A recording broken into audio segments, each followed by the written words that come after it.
The Atlantic was too calm that morning, as if the entire ocean was holding its breath. Then the silence shattered when something far larger than any whale brushed against the hull, a shadow with jagged fins and eyes that glowed with an intelligence older than time itself. What rose from the depths was not just a creature, but a warning that could decide humanity's fate. If you are new to the channel, then please subscribe to the channel and like the video, and tell us in the comments where are you watching from. Now, let's jump into the story. The Atlantic Ocean was calm that morning, too calm. The water stretched out like glass beneath a pale sun, unmoving and strange. Professor Lucian Harper stood at the helm of the Aurora Seeker, his weathered hands gripping the railing. Decades of studying the sea had taught him how to read its moods, and this silence did not feel natural. It felt expectant, as if the ocean itself was holding its breath. Beside him, Marcus Bellamy lifted a heavy camera rig onto his shoulder. Marcus had filmed everything from glaciers breaking apart in the Arctic to lions crossing the plains of Africa. Even at 60, he carried a restless curiosity that kept him chasing stories no one else dared to follow. Today, though, even his excitement was clouded with unease. Lucian adjusted his faded cap and narrowed his eyes at the horizon. "You notice what's missing?" he asked quietly. Marcus lowered the camera. "Missing? Dolphins," Lucian said. 40 years of coming out here, and I've never once sailed these waters without seeing them. Not today. Not a single one." The silence grew heavier. The only sounds were the hum of the boat's engine and the gentle slap of water against the hull. Marcus tried to smile, but the unease in Lucian's voice stayed with him. Then it happened. A sudden jolt ran through the vessel. Not violent, not enough to throw them off balance, but deliberate, like something enormous had nudged them from below. Mugs slid across the table in the galley. Equipment rattled. Lucian hurried to the sonar station, his instincts sharp. The screen flickered once, then came alive with a strange reading. His heart pounded. "Marcus," he called, his voice tight. "Come look at this." Marcus leaned over his shoulder, squinting at the glowing shapes. "That can't be right," he whispered. The sonar showed a shape nearly 200 feet long, far larger than any whale ever recorded. "Blue whales max out at 90 feet, Lucian said. His voice was steady, but inside, he felt a rush of disbelief. "This isn't a whale." Marcus swallowed hard, his camera clutched tight. "Then what is it?" Before Lucian could answer, another impact rolled through the vessel. This time, it wasn't just a nudge. Whatever was beneath them scraped along the hull, dragging from port to starboard, as if it was measuring the boat. The sound was not the smooth slide of whaleskin.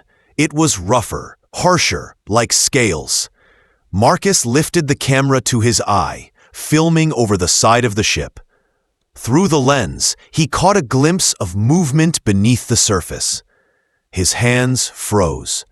A shadow, immense and deliberate, glided beneath the waterline. And along its back, piercing the surface for a brief, impossible moment, rose a series of sharp triangular fins. Not one, not two, but a dozen at least. Each one as tall as a man, each gleaming dark against the morning light.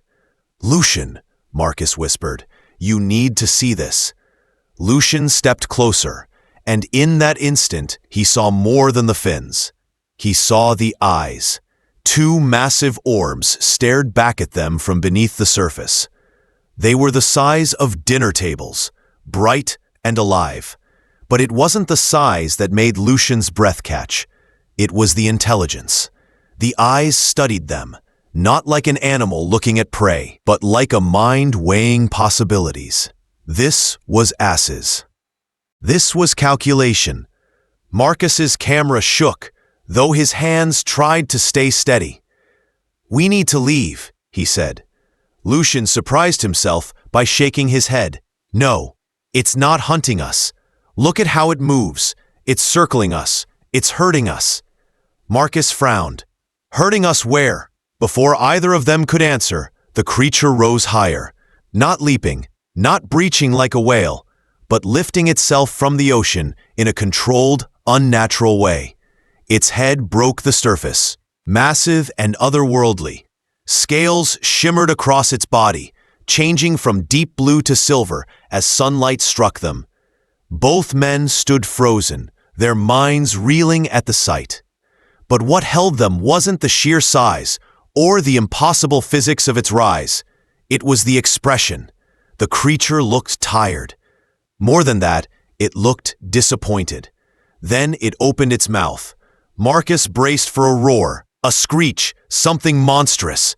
Instead, the sound that poured out was almost musical. A low, resonant hum filled the air, vibrating through the hull of the vessel and into their very bones. It was not an attack. It was communication. Lucian's voice came out in a whisper. "Marcus, are you recording this?" "Every second," Marcus replied, though his voice trembled. The creature held their gaze for a heartbeat longer. Then, with an elegant movement, it slipped back beneath the surface, leaving barely a ripple behind. But the silence that followed was louder than any roar. Both men stood at the railing, staring into the still water. There was no question anymore. What they had seen was real, and it wanted them to follow. 2 days before the strange encounter on the ocean, Professor Lucian Harper had been sitting alone in his office in Boston. The sun had just dipped below the skyline, casting long orange light across the floor. His desk was cluttered with research papers and half-finished coffee cups.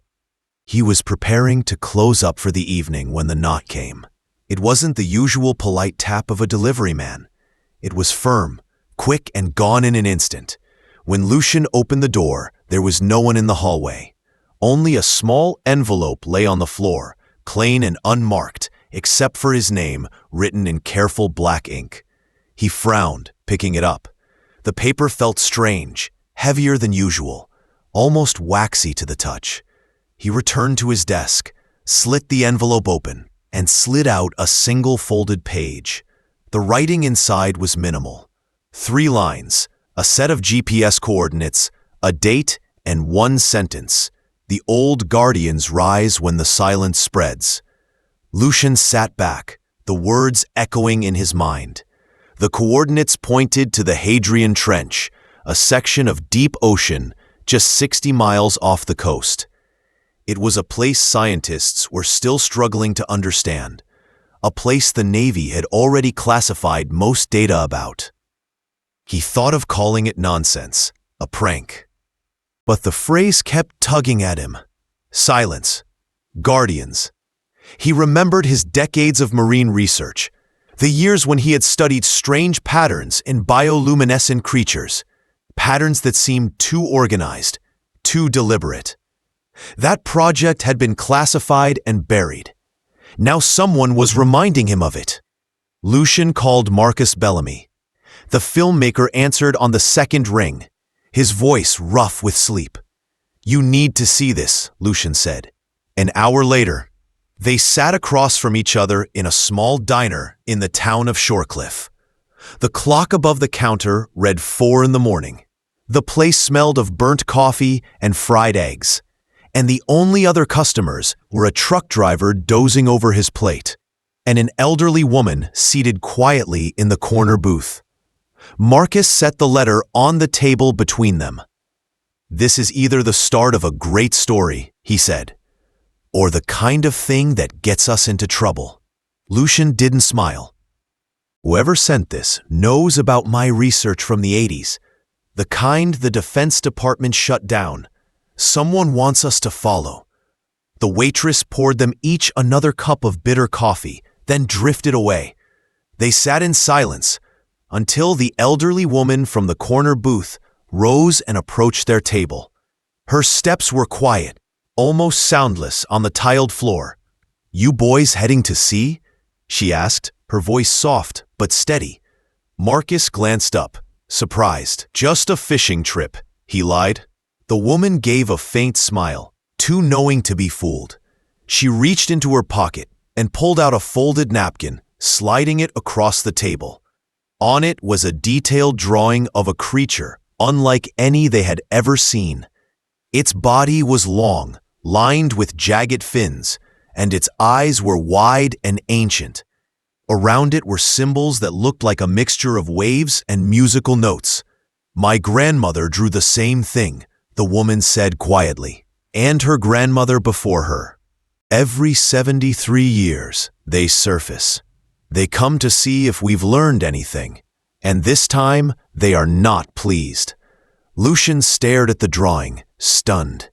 The creature on the napkin matched the sonar image he had seen years ago, the one that had cost him his project. "What are they?" Marcus asked.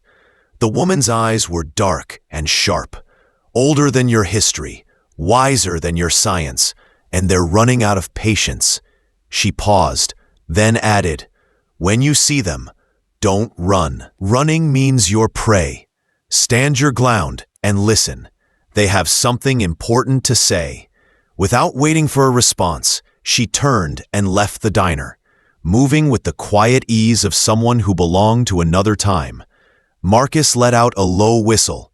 "Well, that wasn't ominous at all." Lucian folded the napkin carefully and slid it into his notebook. "We're going," he said.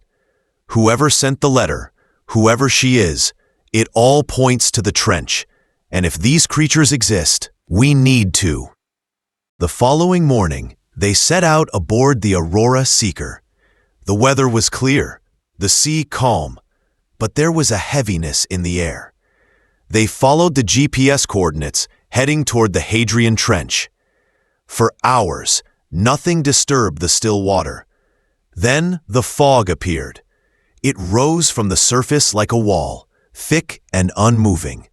Fog should drift with the wind, but this fog stayed locked in place. Lucian checked his instruments, frowning. The temperature was wrong. The density too heavy. "This isn't fog," he said slowly. "It's a screen, a chemical screen." Marcus tightened his grip on the camera. "A screen for what?" They sailed forward, and the answer came into view. Anchored in formation within the haze were 3 massive cargo ships, each as large as a city block. Their hulls bore no flags, no names, no identification numbers. Thick pipes trailed over their sides, pumping dark sludge into the water below. The stench hit them immediately, chemicals mixed with decay, a foul smell that made the air feel poisonous. Marcus filmed, muttering under his breath. "They're dumping." Lucian leaned over the side, collecting samples with shaking hands. The liquid wasn't just waste. Its texture and composition were unnatural, almost engineered. "This isn't just disposal," he whispered. "This is introduction. They're putting something into the water." Before Marcus could respond, the sea shifted. A massive shadow passed beneath them, slow and deliberate. Then the creature surfaced again. Its scars were visible now, hundreds of them, running across its scales, like a map of battles fought long ago. Some marks looked ancient, others fresh. Lucian's chest tightened at the sight. This being had survived centuries of human intrusion and carried the evidence carved into its skin. The creature released another low hum, deeper this time, vibrating the air around them. It was not random. It was patterned. It was language. Lucian and Marcus stood frozen, realizing the truth at once. The letter had not been a warning. It had been an invitation. And now, the guardians of the deep had arrived. The water was unnaturally still as the massive shape rose again from the depths. Professor Lucian Harper gripped the rail of the Aurora Seeker so tightly his knuckles turned white. Beside him, Marcus Bellamy kept his camera steady, recording every second, though his hands trembled. The creature lifted higher than before, revealing its head and part of its body. Sunlight caught its scales, and the color shifted from deep ocean blue to silver, gleaming like metal. But what held them was not its size, or even the shimmer of its skin. It was the eyes. Two vast eyes stared at them, glowing faintly with intelligence. These were not the vacant eyes of a whale or shark. These eyes studied, assessed, and judged. Lucian felt exposed, as if every decision he had ever made was being weighed in silence. Then the creature released a sound. It wasn't a roar or a screech. It was a low, vibrating hum that sank into their bones. The boat shuddered under the force of it. Lucian recognized a rhythm, almost musical, like a structured pattern. "It's trying to speak," he whispered. Before Marcus could reply, a voice came from behind them. "You're correct, Professor. It is speaking." They spun around. A man stood on the deck, though neither of them had seen him climb aboard. He wore clothes that seemed ordinary at first, but on closer inspection, the details were wrong. The stitching didn't quite match, and the fabric looked too smooth, as if it had never been made by human hands. Marcus instinctively raised his camera toward him. "Who are you?" The man smiled, showing teeth that seemed just slightly too many. "Think of me as a translator. The Guardians have been trying to speak with your species for centuries, but most of you never listened. You, however, are listening now." Lucian's heart pounded. "The Guardians," he repeated softly. "They're real." "Older than your history," the man replied, nodding toward the creature. "Wiser than your science. They are the memory of the sea, and they are losing patience." The hum from the creature deepened, and the translator tilted his head as if listening. "She says you're poisoning her home. What you call progress, what you call industry, it has reached a breaking point." Marcus lowered the camera for a moment. Shaken. "So the dumping we saw." The translator's gaze darkened. "It is worse than you think. They are not simply discarding waste. They are altering the ocean itself, rewriting the balance of life. And if it continues, there will be no place left for you on this planet." Suddenly, a low rumble echoed across the fog-shrouded water. One of the cargo ships they had spotted earlier began to move. Its engines growled like a beast awakened. The vessel turned toward the Aurora Seeker. Steel hull cutting through the waves. Lucian's stomach dropped. "They're coming for us." The Guardian responded before either man could act. The sea exploded as it rose higher, its vast body forming a barrier between the cargo ship and the smaller research vessel. Water cascaded from its scales, crashing back into the ocean like thunder. This time, when it vocalized, the tone was sharper, more urgent. It was a warning. The cargo ship slowed, but it did not stop. Voices shouted over loudspeakers in a language neither Lucian nor Marcus understood. The meaning, however, was clear. Leave or face the consequences. Marcus filmed desperately, capturing both the threatening ship and the Guardian that stood in their defense. "This is proof," he muttered. "The world has to see this." But Lucian shook his head. "Look closer," he said, watching the Guardian carefully. "It's not only warning them, it's recording, documenting, the patterns of sound. The way it moves, it's as if it's keeping its own record of us." The translator's voice was calm but heavy. "You are not the only ones gathering evidence. They want the truth preserved, no matter what happens here." Then, as if to confirm his words, the Guardian's throat began to glow faintly. A soft bioluminescent light pulsed from within, spreading across its massive body. The pulses moved in deliberate sequences, flashing and fading like an underwater language. From the depths, other lights answered. Lucian and Marcus stared in awe as more shapes emerged. One by one, glowing forms rose from the darkness. Dozens of them, each massive, each ancient. A pod of guardians surrounded the trench, their bodies flickering with synchronized light, their hums blending into a chorus that vibrated through the sea. Marcus's voice shook. There's not just one, there's a whole group of them. Lucian's throat tightened as he whispered, "No, this is more than a pod. This is organized. This is deliberate." The translator smiled faintly. "This is an intervention." A chill ran through Marcus. An intervention for what? The translator's eyes, strange and unreadable, rested on him. "For your species." Above them, Marcus's camera picked up the sudden appearance of drones. They hung in the sky just below the fog, black and silent, all pointed at the Aurora Seeker. Red lights blinked as they recorded every movement. Marcus muttered, "We're not alone." Lucian's jaw tightened. "No, we're being watched, evaluated." The translator stepped closer, his expression calm. "They are giving you a choice. Humanity must decide whether it wishes to change or whether it forces the Guardians to act for you. But know this, when they act, it will not be gentle." The hum of the Guardians grew louder, filling the air with pressure that made the boat shiver. Marcus filmed every second, his mind torn between awe and fear.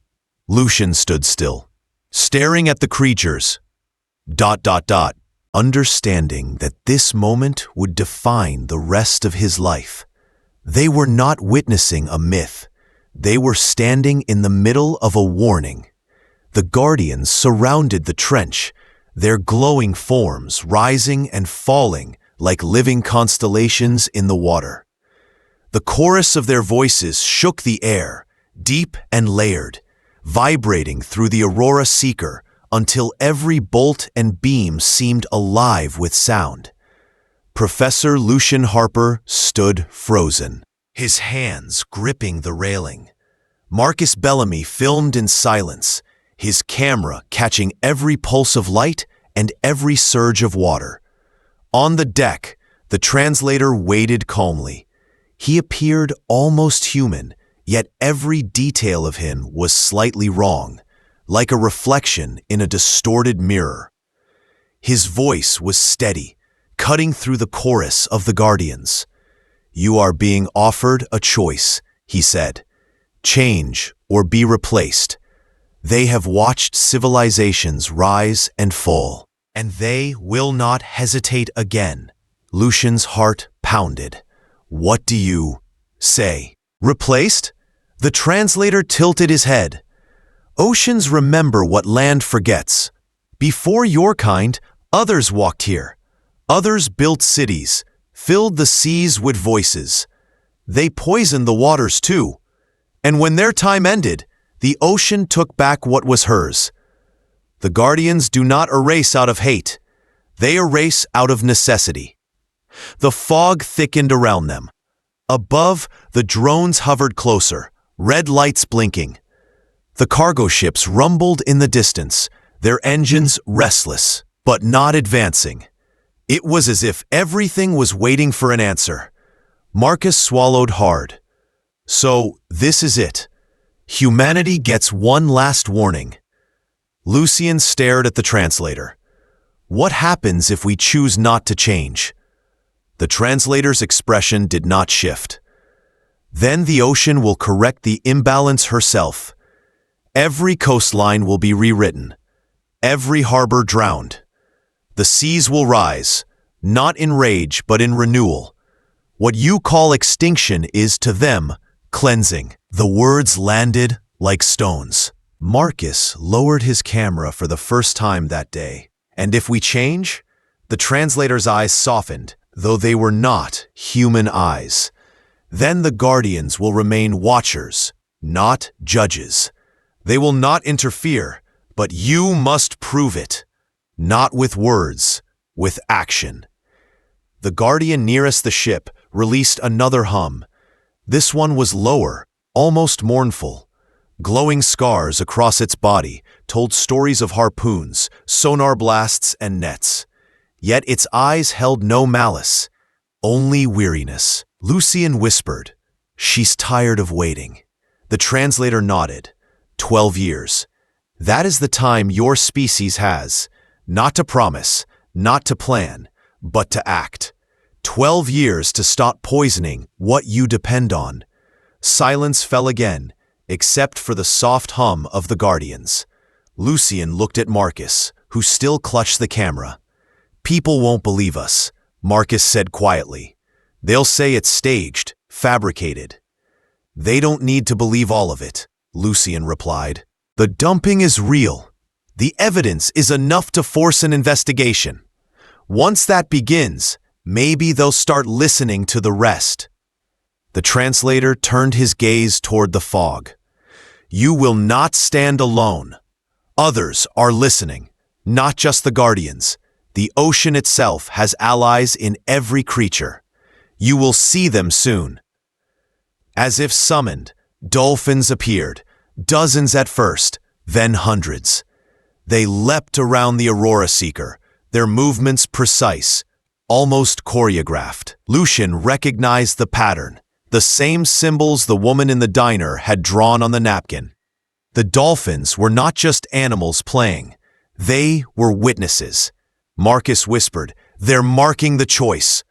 The fog began to thin, and for the first time, they saw the shoreline of Shorecliff in the distance. A crowd had gathered, reporters, officials, and townsfolk. Word of their voyage had already spread. Figures pointed from the pier as the glowing guardians shifted beneath the water. As they approached the harbor, the translator spoke once more. "Remember this, Professor. The choice is not yours alone. It is your species's. You have carried the message. Now they must decide." Lucian's voice was steady. "And if they refuse?" The translator's smile returned, unsettling and endless. "Then the sea will write a new story without you." He stepped back, and his body faded like mist, until nothing remained. The Aurora Seeker docked as the crowd surged forward. Government officials demanded explanations. Cameras flashed. The old woman from the diner stood apart from the others, her eyes calm, as though she had always known this moment would come. Marcus whispered to Lucian, "Are you ready?" Lucian exhaled slowly. "No. But the guardians chose us to see. Now we have to make others see." Reporters shouted questions. Officials pressed for details. And above the noise, the sea itself seemed to speak again. The dolphins leapt in unison, their patterns repeating the ancient symbols, a living message written in motion. Lucian raised his head, his voice carrying across the dock. "You can doubt us. You can deny what we saw. But the ocean does not lie. The dumping is real. The scars are real. And the guardians are real. This is not a myth. This is a warning." The crowd fell into stunned silence. Out on the water, the guardians slipped beneath the waves, their lights dimming one by one, until only the calm sea remained. But Lucian knew they were still there, watching. He looked at the horizon, storm clouds gathering with unnatural speed. 12 years, he said softly. The choice is ours. The dolphins circled once more, then vanished into the deep, leaving ripples that spread across the harbor. And in that moment, everyone on the pier understood. The ocean had given humanity a final chance. What they did with it would decide the fate of the world.